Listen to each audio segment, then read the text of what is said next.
నేను మీ మధునండి. Old is gold అంటూ వచ్చే మీ మధు ఈరోజు ఓల్డ్ వంటని మీ మధు స్టైల్‌లోకి మార్చుకొని స్టీమ్ గుత్తి కాకరకాయ ఫ్రై చేశానండి.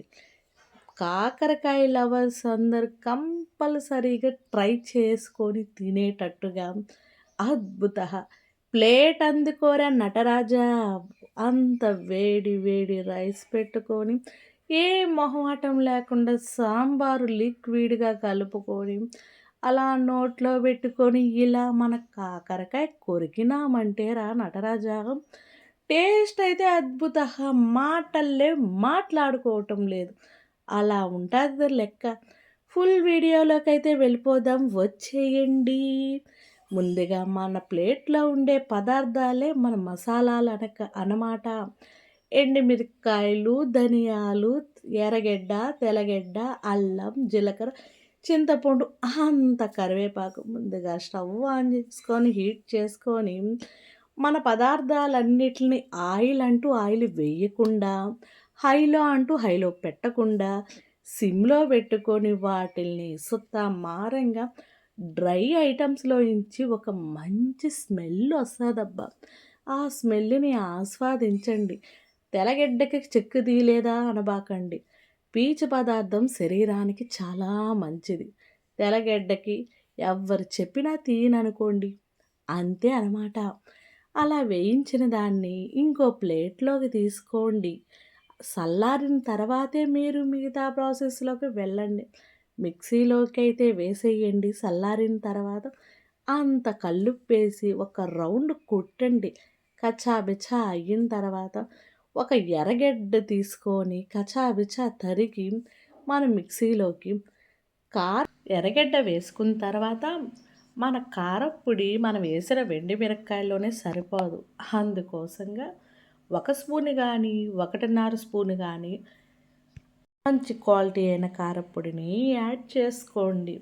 కరివేపాకు ఇందాక తీసుకున్నాం కదా మనము, ఆ కరివేపాకును కూడా యాడ్ చేసుకోండి. వీటిలన్నిటిని వేసిన ప్రతిసారి మిక్సీ పట్టుకుంటూ ఉండాల. ఇప్పుడు కొంచెం లిక్విడ్‌గా అయింది కదా!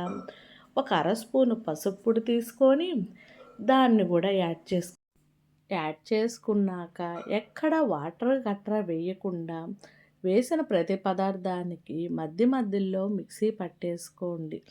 ఇప్పుడైతే అంత చక్కెర అంటే చక్కెర వేసుకోవాలి. కాకరకాయ చేదు కదా! చక్కెర వేసుకుంటే అది టేస్ట్ మారిపోతదా అనుకో ఏమీ మారదు. టేస్ట్ అద్భుతంగా ఉంటాది. అలా చక్కెర వేసిన తర్వాత ఒక గుప్పెడు పల్లీలు తీసుకోండి. మధ్యలో మనకి నాట్యమాడుతున్నట్టు తగిలితే అద్భుతంగా ఒక తిప్పుకున్న తర్వాత ఒక ప్లేట్‌లోకైతే తీసేసుకుందాం. ప్లేట్‌లోకేసిన తర్వాత ఒకసారి ఉప్పు, కారాలన్నీ చెక్ చేసుకోండి.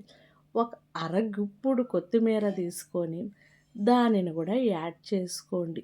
ఈ పదార్థాలన్నీ ఎలా కలపాలంటే నువ్వు ఇడ్లీ పిండి కలుపుతాము కదా సాల్ట్ ఏసి అలా బాగా కలిపి ఒకసారి ఉప్పు, కారాలు చెక్ చేసుకొని మరీ ఘాటం అనిపించినప్పుడు కొంచెం అంటే కొంచెం చక్కెర యాడ్ చేసుకుందాము.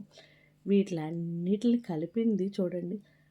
మధ్యలో పల్లీలు తగులుతూ ఉంటే ఆయిల్‌లో ఫ్రై అవుతాయి కదా! టేస్ట్ అద్భుతంగా ఉండాలి. మాకు పల్లీలొద్దురా అనుకుంటే లీవ్ చేసేసేయండి. దీన్ని ఒక పక్కన పెట్టేసి ఇప్పుడు ఒక బౌల్ తీసుకొని అన్ని వాటర్ వేసుకొని కొంచెము కల్లుప్పు యాడ్ చేస్తున్నాను. ఈ కల్లుప్పుని కరిగిచ్చేటట్టుగా ఒక సెకండో, 2 సెకండ్లు అటు ఉంచేసి ఇందాకటి ఈ కాకరకాయలు ఆర్గానిక్‌గా పండించిన మన కాకరకాయలేనండి. మరీ చిన్నవి కాకుండా, మరీ పెద్దవి కాకుండా ఒక మీడియం సైజ్ తీసుకున్నా. పైన చెక్కొద్దంటే తీసేసేయండి. నేనైతే పై చెక్కు ఉంచుకొని ఘాట్లు పెట్టి లోపల గింజల గట్రాలు అన్నీ తీసేసాను. గింజలు తీసేసినామనుకోండి ఇవి బేసిక్‌గా చిన్న కాకరకాయలు కాబట్టి గింజలుండదు. కండను కూడా తీసేసేసుకోండి. ఇష్టం ఉంటే ఉంచుకోండి. మసాలా ఎక్కువ పడతాది ఆ కండను కూడా తీసేయటం వల్ల. ఇలాగ చేసుకున్న తర్వాత ఇలాగ మసాలాని అన్నిట్లికి ఈక్వల్‌గా మనం కూర్చుకుందాము. ఇలా కూర్చుకొని వన్ బై వన్ను వాటిల్ని ఒక పక్కన ఉంచేశాక, ఇప్పుడు మనం స్టీమ్ కోసం మమూసుది తీసుకుంటున్నాను. మీకు ఈ స్టీమ్‌కి ఏది అవైలబుల్ ఉంటే అది తీసుకోండి.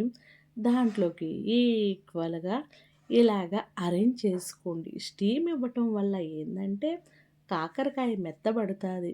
టేస్ట్ అమోఘంగా ఉంటాది. అలాగే మనం స్టీమ్ నుంచి తినొచ్చు.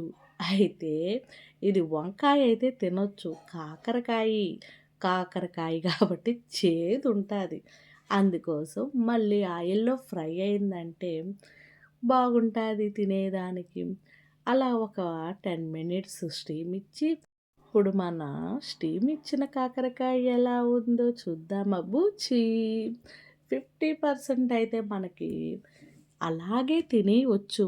అయితే ఇది కాకరకాయ సుమి. తినలేము గదా! ఇంకొక వెజిటబుల్ అయితే కంపల్సరీగా తినగలుగుతాం. ఇంకొక కడాయి పెట్టుకొని ఆయిల్ వేసుకోండి. అది హీట్ అయిన తర్వాత పోపు గట్రా వేయాల్సిన అవసరం మీకు అవసరమైతే పోపేసుకోండి. ఇందాక మన స్టీమ్ కాకరకాయలని డైరెక్ట్‌గా వన్ బై వన్ ఆయిల్‌లోకి యాడ్ చేసుకోండి. ఎక్కువ ఆయిలు ఫస్టే వేసుకోకుండా మధ్యలో మనకి ఎంత కావాలో ఆయిల్ వేసుకోవచ్చు.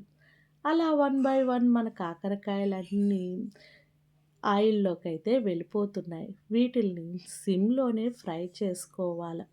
ఆల్మోస్టు కాకరకాయంతా మనకి ఆయిల్‌లో నీట్‌గా ఫ్రై అయిపోవాలి. బేసిక్‌గా మన కాకరకాయ ఎలా ఫ్రై అవుతాదో ఆ విధంగా ఫ్రై అయిందనుకోండి, ఆయిల్‌కి చేదు ఇంకో 50% అణుగుతాది.